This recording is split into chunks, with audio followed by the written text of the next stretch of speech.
이재명 당대표의 속개 선언으로 더불어민주당 제67차 최고위원회의를 속개하겠습니다. 네, 회의를 속개합니다. 먼저 이재명 당대표의 모두 발언이 있겠습니다. 한국의 민주주의를 지지하는 미국과 국제사회의 노력에 감사의 뜻을 표합니다. 백악관은 한국 국민에 대한 미국의 지지는 변함이 없다. 법의 지배에 대한 한미 공동의 약속을 지지한다. 이렇게 거듭 강조했습니다. 대한민국 번영과 동북아 평화를 이끈 한미동맹은 이번 국가적 혼란의 수습 과정에서도 큰 역할을 하고 있습니다. 이번 민주주의 위기를 겪으며 한미동맹은 더욱더 강화될 것입니다. 민주당은 신속하게 전국을 안정시키고 이를 바탕으로 빈틈없는 안보태세를 구축하기 위해서 노력하겠습니다. 나아가 대한민국이 자유민주 진영의 일원으로서 세계 평화에 이바지할 수 있도록 그 역할과 책임을 한층 더 강화하겠습니다. 곧 트럼프 2기 행정부가 출범합니다. 멈춰섰던 우리의 외교 시계도 다시 움직여야 합니다. 민주당도 적극 나서 협력하겠습니다. 정치가 힘을 모아 해결해야 할 일은 악화되고 있는 민생 경제를 신속하게 회복시키는 일입니다. 이제 경제와 민생에 집중할 때입니다. 설을 앞두고 차례상에 오를 설 성수품 가격이 대폭 올랐다고 합니다. 명절을 맞는 국민들은 근심이 또 커지고 있습니다. 수입은 줄어드는데 지출은 점점 늘어나니 살기가 점점 팍팍해지고 있습니다. 지난달에만 취업자 수가 5만 명 이상 줄어들어서 코로나 이후에 처음으로 마이너스를 기록했습니다. 소비심리 위축에 일자리가 직격탄을 맞고 또 그것 때문에 다시 내수가 부진해지는 악순환이 계속되고 있습니다. 이 악순환을 끊어야 합니다. 그런데 정부가 여전히 예산 조기 집행만 고집하면서 모두가 인정하는 추경에 대해서는 매우 미온적인 태도를 보이고 있습니다. 지금 경기가 너무 어렵습니다. 아무것도 안 하는 것보다는 뭐라도 해야 합니다. 정부에 거듭 촉구하는 바 신속하게 추경 편성에 나서기 바랍니다.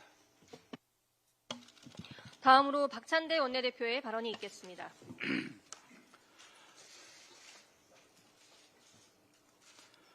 오늘 국회는 내란특검법을 처리합니다.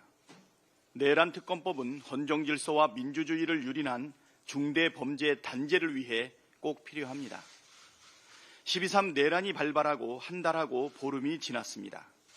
내란 수계 윤석열이 엊그제 체포됐지만 묵비권으로 일관하며 수사에 비협조적으로 나오고 있습니다. 내란 잔당들의 증거 인멸과 말 맞추기가 진행된 정황이 드러나고 있고 내란과 관련한 새로운 사실들이 계속 밝혀지고 있습니다. 곳곳에 깊숙이 뻗어있는 잔뿌리까지 제거하지 않으면 내란의 싹이 다시 돋아날 것입니다. 불행한 사태의 재발을 막기 위해 특검으로 진상을 투명하게 밝혀내고 관련자들을 엄정하게 처벌해야 합니다. 국민의힘이 오늘 당론으로 특검법을 발의한다고 합니다. 언론 보도를 통해 알려진 내용이 맞다면 계엄 선포부터 계엄 해제까지로 국한하는 등 수사 대상이 지극히 한정되어 있습니다. 말만 특검법이지 수사를 대충하고 적당히 덮자는 것과 다르지 않습니다. 수사를 방해할 목적이 아닌가 의심될 정도입니다. 시간을 끌고 특검법을 형해화하는 행위는 용납할 수 없습니다. 위헌 위법한 비상계엄을 통치행위라며 수사나 처벌을 하지 말자는 건 앞으로도 다른 대통령이 위헌 위법한 비상계엄을 선포하고 내란을 일으킬 용기와 근거를 만들어주는 꼴입니다. 무법천지 독재국가를 꿈꾸는 것인지 묻지 않을 수 없습니다. 민주당은 국민 눈높이에 맞는 특검법 처리를 위해 성실하게 협의에 임하고 오늘 중에 꼭 내란 특검법을 통과될 수 있도록 하겠습니다. 국민의힘도 국민을 배신하지 말고 성실하게 협의에 임하길 촉구합니다. 최상목 대행은 국회의 결론을 존중하고 특검법을 수용해야 합니다. 삼권 분립의 헌법 정신에 따라 행정부는 입법부의 권한을 존중해야 합니다. 여야가 합의하지 않으면 거부하겠다는 것은 입법부의 권한을 심각하게 침해하는 명백한 월권이자 민주주의를 정면으로 부정하는 발상입니다. 합의를 위해 노력하는 것은 아름답지만 합의가 필수 조건은 아닙니다. 모든 것을 합의해야 수용할 수 있다면 국회의원 선거는 왜 합니까? 합의에 이르지 못하면 다수결에 따라 결론을 내는 것이 민주주의의 기본 원리입니다. 원내 7개 정당 가운데 6개 정당이 합의한 법안을 1개 정당이 반대한다는 이유로 거부하는 것은 국민의힘이 일당 독재를 해야 한다는 말과 하나도 다르지 않습니다. 최상목 대행은 월권하지 말고 국회의 특검법 처리 결과를 존중하십시오.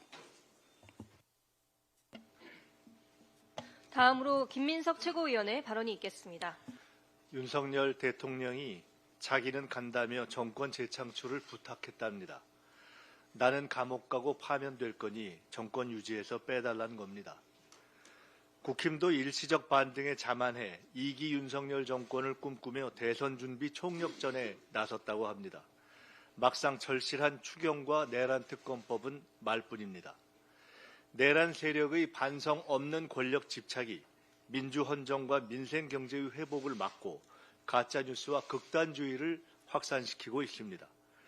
경제 무능, 외교 무능, 내란 세력 윤석열 국힘 정권은 오직 이재명 대표만 물고 늘어지지만 이재명 탓만 하면 윤석열 국힘 내란 정권의 죄가 덮어지고 민생이 살아납니까?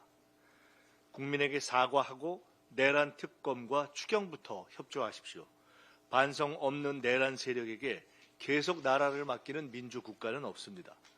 윤석열 국힘 내란 세력과 대한민국이 싸우고 있습니다. 심판이 순리입니다. 지금 대한민국의 가장 절박한 과제는 성장과 민주주의의 회복입니다. 민주당과 이재명 대표는 국민과 함께 내란 정권을 심판하고 무너진 성장과 민주주의를 반드시 회복하겠습니다. 동시에 내란의 망상을 초래한 가짜뉴스 극단주의도 뿌리를 뽑아 국민과 함께 합리와 상식의 대한민국을 재건하겠습니다. 다음으로 전현희 최고위원의 발언이 있겠습니다. 내란 우두머리 윤석열이 체포되었습니다. 대한민국은 법 앞에 만인이 평등한 민주공화국이다. 이 헌법상 진리가 확인되었습니다. 엄동설안에도 민주공화국 대한민국을 지키기 위해서 거리에서 외쳐주신 주권자 국민께 깊은 감사와 존경을 드립니다. 상간의 불법 명령을 거부하고 정의를 지켜주신 대통령실 경호원 여러분들께도 경의를 표합니다. 대한민국의 민주주의와 법치주의 역사를 국민들께서 다시 세우고 계십니다. 불법 계엄 여파로 나라가 너무 어렵습니다. 민생 경제는 추락 중이고 고용시장은 꽁꽁 얼어붙었습니다. IMF 코로나 때보다 더 힘들다라는 소상공인 자영업자들의 절규가 커져만 갑니다. 미증료의 위기를 극복하고 도약할 것인가, 자초될 것인가, 대한민국은 중대한 갈림길에 서 있습니다. 우리 국민에게는 위기를 슬기롭게 헤쳐나간 위기 극복 DNA가 있습니다. 송구하게도 정치가 또 한 번 국민께 빚을 졌습니다. 이제 정치가 국민께 응답할 차례입니다. 내란 극복에는 여야가 있을 수 없습니다. 정파와 당리당략을 내려놓고 공화국의 가치를 복원하고 국민의 먹고 사는 문제 해결을 위해서 함께 매진해야 할 때입니다. 민주당과 이재명 대표는 국민과 함께 내란 위기의 파고를 넘어 새로운 대한민국을 열어 나가겠습니다. 맹탕 내란 특검법을 고집하는 국민의힘 의도는 결국 최상목 권한대행에게 특검 거부 알리바이를 만들어주려는 짜고 치는 고스톱이 아닌지 의구심이 듭니다. 내란에 동조하지 않는다면 국민의힘은 철저한 내란 수사를 두려워할 이유가 없습니다. 내란을 선전선동하지 않았다면 왜 내란 선전선동죄가 무섭습니까? 대한민국 안보를 위협하는 국지전 도발, 전쟁 교사를 반대한다면 외환죄 수사에 반대할 아무런 이유가 없습니다. 이번 특검은 내란을 단죄하는 특검이 되어야지 내란 방탄 특검, 윤석열 복귀 특검이 되어선 안 됩니다. 국민의힘은 야당이 발의한 내란 특검에 적극 동참하고 대한민국의 헌정 질서를 바로 세우는 일에 함께하길 바랍니다. 내란 세력의 완전한 전련만이 국민의 힘이 진정한 보수로 거듭나는 길입니다. 이상입니다. 다음으로 한준호 최고위원의 발언이 있겠습니다. 네, 민주당의 민주파출소에 대한 관심이 뜨겁습니다. 특히 국민의힘이 가장 격렬한 반응을 보이고 있습니다. 하루가 멀다 하고 민주파출소를 비난하는 메시지가 나오고 심지어 민주파출소가 경찰 사칭이라는 억지 주장을 펼치면서 고발을 했다고 합니다. 정말 어처구니가 없습니다만 짚고 넘어갈 부분은 좀 있어서 몇 가지 말씀을 드리겠습니다. 우선 경찰 사칭이라는 국민의힘 입장은 어처구니 없는 겁박입니다. 형법 제118조에 따르면 공무원 자격을 사칭해 직권을 행사하는 자는 3년 이하의 징역 또는 700만 원 이하의 벌금에 처합니다. 그런데 민주파출소가 경찰을 사칭한 바가 있습니까? 민주파출소 홈페이지에 접속하시는 분들은 그 목적과 취지, 운영 주체를 정확하게 알고 오시는 분들입니다. 또한 경찰서 홈페이지로 오인할 가능성이 조금이라도 있겠습니까? 국민의힘이야말로 오인을 하고 싶어서 안달이 난 것처럼 보입니다. 그리고 공무원의 직권을 행사했느냐의 여부가 가장 중요한데 민주당은 경찰처럼 권한을 행사한 바가 없습니다. 국민의힘도 이 점에 대해서는 인지를 하고 있는 것인지 어제 최보윤 비대위원 모두 발언과 13일 미디어특위 보도자료에는 직권 행사와 관련한 사안은 언급조차 되지 않았습니다. 죄가 성립될 일말의 가능성도 없는데 일단 고발부터 하고 보는 것 아니겠습니까? 고발을 하고 싶다면 우선 국민의힘 자신들이 한 일부터 되돌아보는 것이 순서인 것 같습니다. 먼저 화면 한번 보시면 국민의힘 민생 119 이것은 무려 10년 전인 2015년부터 설치되어 운영되어 온 조직입니다. 이 자료는 지난 2023년 국민의힘 홈페이지에서 올려놨던 홍보물인데요. 소방 상징과도 같은 119 명칭을 차용하고 또 소방차 그림도 집어넣고 소방수를 언급하는 것은 공무원 사칭 아닙니까? 여러분의 주장대로라면 국민의힘이야말로 10년째 사칭을 하고 있는 셈입니다. 자, 그리고 국민의힘이 민주파출소를 두고 카톡 검열 운운하면서 가짜 뉴스를 의도적으로 확산시키고 있습니다. 다음 그림 한번 보시겠습니다. 이 현수막인데요. 첫 번째 보시면 이재명의 민주당이 당신의 카톡도 보겠답니다. 저희가 언제 보겠다고 했습니까? 이것을 기획한 홍보위원장을 비롯해 관련 국힘 관계자들에 대해서 강력한 대응을 하겠습니다. 명백한 허위입니다. 심지어 국민의힘 고동진 의원은 이른바 카카오톡 검열 금지법 즉 정보통신망법 개정안을 발의해서 민주당을 저격하고 있습니다만 이 개정안의 골자를 보면 민주파출소와 크게 관련이 없는 것 같은데 별 상관도 없는 법안까지 발의한 것은 민주당의 검열 프레임을 억지로 씌워보겠다는 의도가 아니겠습니까? 자, 화면이 하나 더 있습니다. 국민의힘이 한 일을 제가 한번 보여드리겠습니다.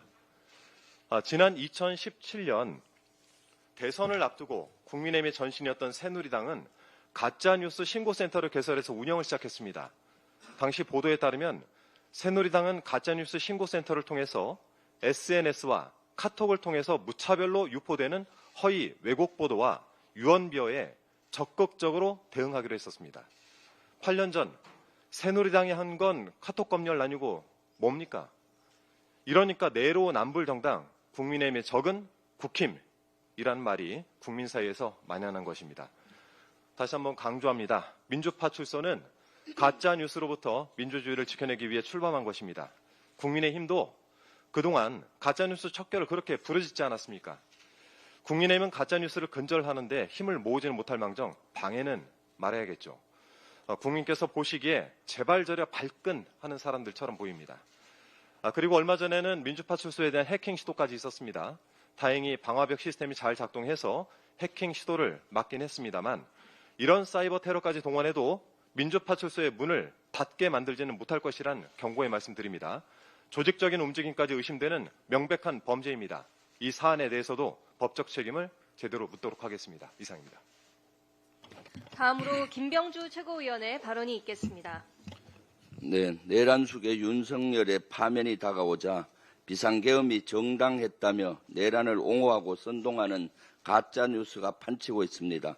어제 극우 매체 스카이데일리에서 비상계엄 당일 계엄군이 미군과 공동작전으로 선거 연수원을 급습해 중국인 간첩 99명을 체포했다고 보도했습니다.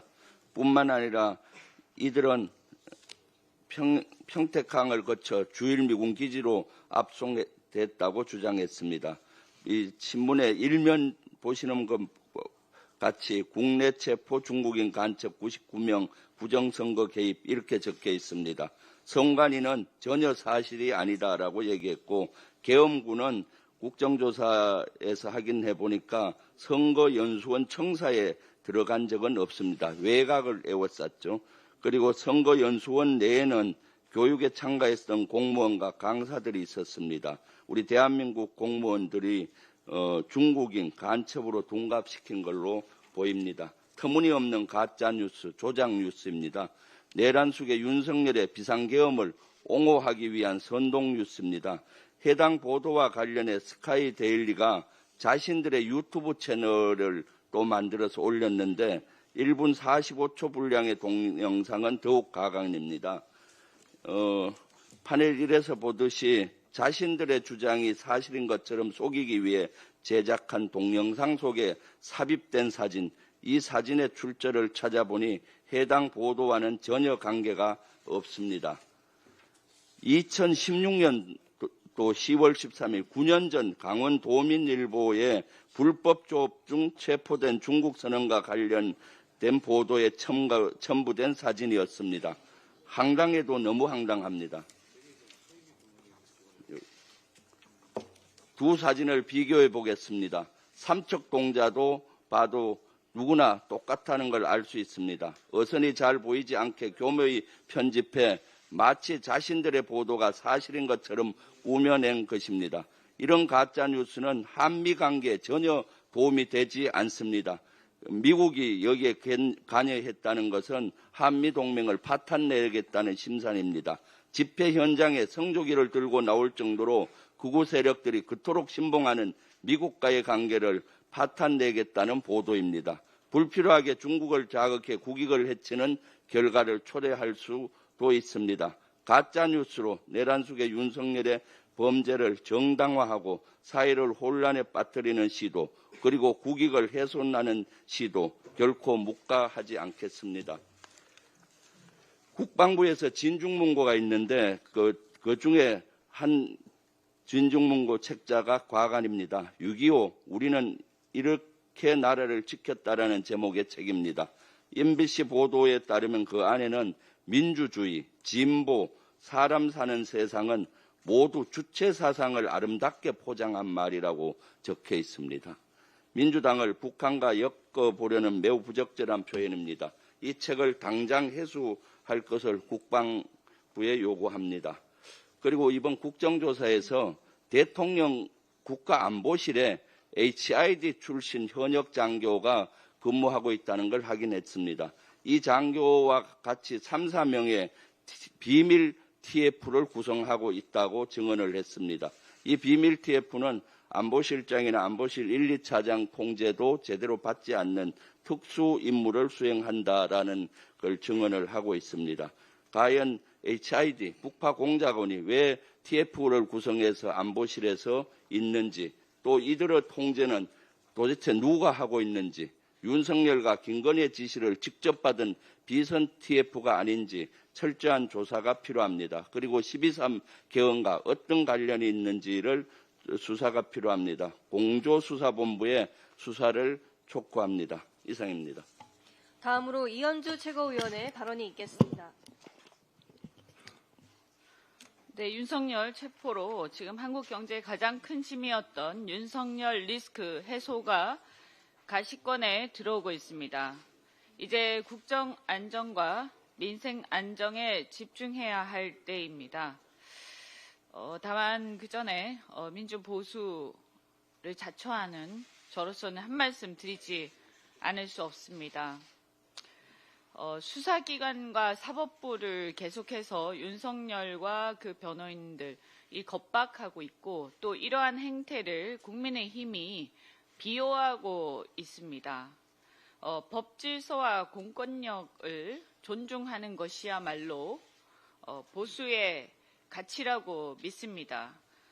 저는 민주보수로서 이러한 보수의 가치를 반드시 대한민국이 지켜야 한다고 생각하는데 그런데 이게 이런 식으로 무너지는 것에 대해서 정말 용납할 수가 없습니다.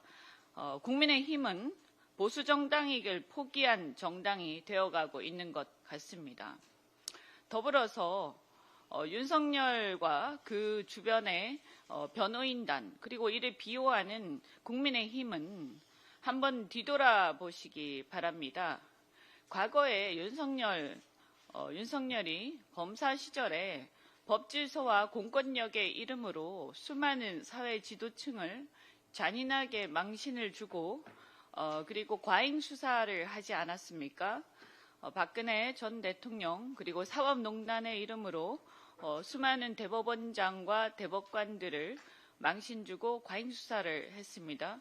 또한 진영과 여야를 떠나서 무고한 정치인들, 사회 지도층을 일종의 자신의 출세를 위한 제물로 삼았습니다.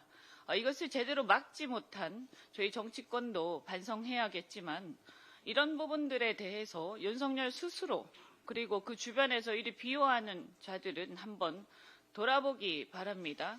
어떻게 자신에 대한 그 공권력과 법질서에 대해서는 이렇게 무도하게 나오면서 과거에 그 법질서와 공권력의 이름으로 그렇게 수많은 사람들을 억울하게 했는지 이 대부분의 사람들이 무죄가 나오거나 굉장히 약하게 끝났습니다. 정말 유감스럽게 생각합니다. 어제 한국은행 총재가 기자 간담회에서 원달러 환율이 1,400원에서 1,470원 수준까지 올랐는데 그중 계엄에 따른 환율 상승분이 30원 정도는 될 것이라고 한 바가 있습니다. 또 계엄 사태 직후에 경제 심리가 예상보다 굉장히 떨어져 있다고 한 바 있습니다.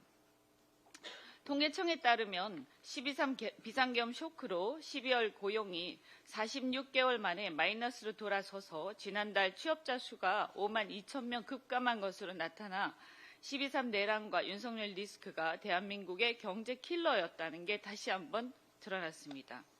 이제 윤석열 구속수사, 탄핵심판 등 순조로운 진행으로 정치적 불확실성 해소의 정상 수준을 밟아서 우리 경제에서 윤석열 리스크가 해소되기를 바랍니다. 우리가 윤석열 리스크라는 악재를 해소하느라 시달리는 동안에 글로벌 경제 환경은 시시각각 변하고 있고 트럼프 2기 정부 출범이 사흘 앞으로 다가왔습니다. 강력한 보호무역, 관세 정책이 예고된 만큼 정책 대응을 실기해서 우리 산업계가 성장 모멘텀을 잃지 않도록 이제라도 정부가 적극적으로 정책적으로 뒷받침에 나서야 할 것이라고 생각합니다. 그간 우리 당의 경제상황 점검단을 중심으로 해서 또 어제는 민주연구원과 함께 여러 그 산업들의 특히 전략산업의 통상대응책 이런 것들을 논의를 했습니다. 향후 매주 산업 부문별로 통상대응 전략을 검토를 해나가겠습니다. 앞으로 초당적인 논의를 통해서 지원책을 마련하고 입법 지원 등 우리 국회에서 힘을 보태도록 하겠습니다. 이상입니다. 다음으로 주철현 최고위원의 발언이 있겠습니다. 내란 발생 43일 만에 우두머리 윤석열을 체포한 데 이어서 체포 적부심도 기각이 됐습니다. 모든 것이 민주공화국을 지키려는 국민 여러분들의 의지와 행동의 결과로 윤석열 탄핵 소추안 가결에 이어서 또 하나의 국민 승리라고 생각을 합니다. 이 백악관도 윤석열 체포 직후에 환영 성명을 발표했습니다. 이처럼 윤석열 체포는 내란으로 무너진 헌정 질서를 회복하고 대한민국의 법치주의가 살아있음을 전 세계에 알리는 첫걸음입니다. 오직 내란 소개를 배출한 국힘당만 윤석열 체포에도 반성 없이 궤변을 이어가고 있습니다. 국힘당 권영세 비대위원장은 어제 아침 비대위에서 25년 1월 15일은 대한민국 법치주의 붕괴의 흑역사로 기록될 것이다. 우리 국민들은 무도한 정치 권력이 사법체계를 짓밟고 대한민국 법치주의를 무너뜨리는 모습을 생생하게 목도했다고 발언을 했습니다.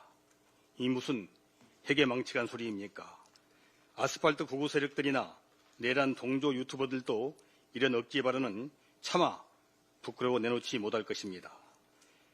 대한민국 법치주의의 흑역사는 지난 1월 15일이 아니라 국힘당 소속 윤석열이 내란을 일으킨 작년 12월 3일입니다. 그날 우리 국민들은 무도한 윤석열과 그 수하들이 헌정 질서를 통째로 짓밟고 대한민국 민주주의를 무너뜨리라는 모습을 생생하게 목도했습니다. 윤석열 체포가 법치주의 붕괴라는 발언이 진심이라면 윤석열 체포가 법치주의 실현이자 헌법을 따르기 위한 노력이라고 평가한 백악관에 먼저 따져야 순서입니다. 미국에는 찍소리도 못하면서 체포영장을 발부한 사법부와 이를 집행한 공수처와 경찰은 그렇게 만만합니까? 게다가 체포영장을 발부한 서부지법에 이어서 그렇게도 원하던 중앙지법도 체포적부심을 기각했으니 이번에는 또 무슨 궤변으로 국민을 호도할 생각입니까? 내란 사태 이후 한 달 반 동안 헌정 질서 회복을 위해서 국힘당이 한 일이 도대체 하나라도 있는지 묻고 싶습니다. 우리로 몰려가서 아스팔트 구구 세력들에게 눈도장 찍고 내란 수괴에게 눈물 글썽이며 큰절밖에 더 했습니까? 억지 주장과 궤변으로 국민을 호도하는 행위는 당장 그만두고 내란 대통령을 배출하고 내란과 불법을 옹호한 잘못을 국민 앞에 섰고 대지하기 바랍니다. 이상입니다. 마지막으로 송순호 최고위원의 발언이 있겠습니다. 예, 윤 대통령이 지난 15일 체포 직전 영상 메시지를 남겼습니다. 그의 메시지를 상식을 가진 국민의 눈높이에서 화답해 보겠습니다. 존경하는 국민 여러분, 그동안 잘 계셨습니까? 잘 계셨냐고요? 12.3 이후 하룻밤도 편안히 잠을 자본 적이 없습니다. 당신이 체포되고 나서야 겨우 두 다리 펴고 잠을 잘 수 있습니다. 안타깝게도 이 나라에는 법이 무너졌습니다. 이 나라의 법은 아무 문제가 없습니다. 대한민국의 법치가 살아있음을 당신의 체포로 확인됐지 않습니까? 법은 당신이 무너뜨리고 있습니다. 수사권이 없는 기관에 영장이 발부되고 또 영장 심사권이 없는 법원이 체포영장과 압수수색 영장을 발부하고 영장은 법관이 발부하도록 헌법이 명시하고 있고 공수처법에는 인지수사가 가능하기에 공수처는 내란 수사권이 있는 것이 명백합니다. 도대체 왜 공수처가 수사권이 없다고 우기는 것입니까? 수사기관이 거짓 공문서를 발부해서 이런 불법이 자행되고 무효인 영장에 의해서 절차를 강압적으로 진행하는 것을 보고 정말 개탄스럽지 않을 수 없습니다. 영장이 무효라는 건 헌법을 부정하는 것입니다. 영장의 집행은 본래 강압적인 것입니다. 모든 강압은 부정되지만 국가 권력에 의한 강압은 배타적으로 허용되는데 그것이 공권력입니다. 법을 전공한 자가 그것을 모를 리 없을 텐데 거짓과 궤변만 쏟아내는 당신이 정말 개탄스럽습니다. 저는 이렇게 불이익을 당하더라도 우리 국민 여러분들께서 앞으로 이러한 행사사건을 겪게 될 때 이런 일이 정말 없었으면 좋겠습니다. 당신이 무슨 불이익을 당했단 말입니까? 국민 어느 누가 영장을 2차례나 발부받고 관저에다 경호관을 거느린 사람이 또 있단 말입니까? 저는 오늘 이들이 소방장비를 동원해서 침입하는 것을 보고 불미스러운 유혈 사태를 막기 위해 일단 불법 수사지만 공수처 출석에 응하기로 했습니다. 당신이 말했지 않습니까? 총을 쏴서라도 맞고 총이 안 되면 칼이라도 들고 체포영장을 막으라고 말입니다. 침입이고 불법 수사가 아니고 정당한 체포영장 집행입니다. 그리고 공수처 출석이라니요. 명백한 체포입니다. 이렇게 불법적이고 무효인 이런 절차에 응하는 것은 이것을 인정하는 것이 아니라 불미스러운 유혈 사태를 막기 위한 마음일 뿐입니다. 입에 침이나 바르시죠. 총칼을 사용해서라도 막으라고 지시할 때는 언제고 믿었던 경호처 직원들이 집단적으로 경호를 거부하니까 쪽도 팔리고 당신 편이 아무도 없다 싶으니까 어쩔 수 없이 두 손 든 것 아닙니까? 국민 여러분께서 그동안 특히 우리 청년들이 자유민주주의 소중함을 정말 재인식하게 되고 이 나라의 미래는 희망적이라는 생각을 갖게 됐습니다. 맞습니다. 12.3 내란 사태로 우리 청년들이 정말 민주주의를 재인식하게 되었습니다. 교과서에서만 보던 계엄령 대통령을 잘못 뽑으면 민주주의를 45년 전으로 후퇴시킬 수 있다는 것을 깨달았으니 말입니다. 칠흑같이 어두운 시기였지만 청년들이 있어 이 나라의 미래는 밝다는 것을 확신하게 되었습니다. 국민 여러분, 아무쪼록 건강하시고 힘내시기 바랍니다. 국민이 건강하고 힘을 내는 길은 당신이 체포, 구속되고 파면되면 자연스럽게 해결됩니다. 당신이나 반성하고 속죄하길 바랍니다. 행여 복귀될 것이라는 헛된 희망은 버리시길 바랍니다. 이상입니다. 이상 발언을 모두 마치고 당대표께서 회의를 폐회하시겠습니다. 네, 회의를 마치겠습니다. 수고하셨습니다.